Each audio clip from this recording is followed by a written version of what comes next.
October 9, 1939.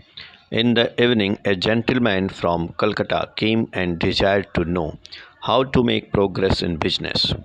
Sri Thakur said, Jajan, self exaltation, Jajan, the exaltation of others, and stability, the maintenance of one's ideal, are the foremost duties of man. One must exert oneself for one's becoming and at the same time convince the environment to do the same.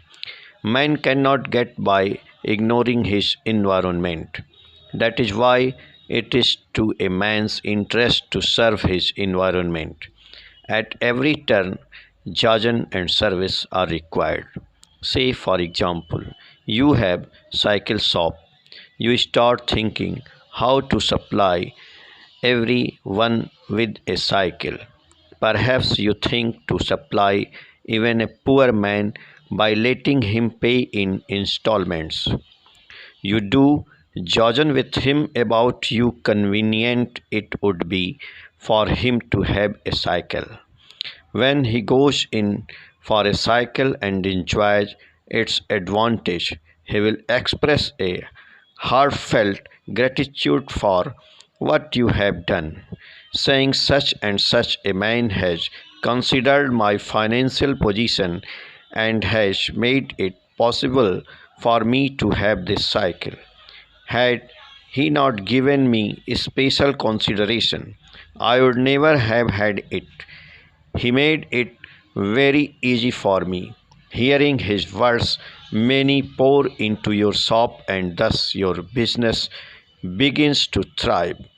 If instead of this you had looked for greater profit by cheating him, he would probably have detected it and said to others, Look out, don't go over to that man's shop, he is a cheat.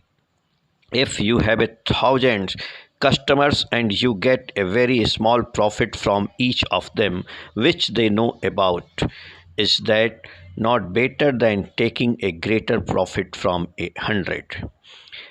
The Sanskrit word for business comes from a root meaning that which truly saves from death. But whatever you do, have love for your ideal at the root of it. Passions, they remain in your control. Serviceable attitude arises. Work becomes flawless. Whoever comes in contact with you sticks to you like glue, enchanted with your ideal fulfilling service and attitude. Human wealth increases and progress becomes inevitable. Man becomes eligible for good out of these attachment for ideal. That is why Guru is called man's supreme good. Only by following him can man have good. Jai Guru.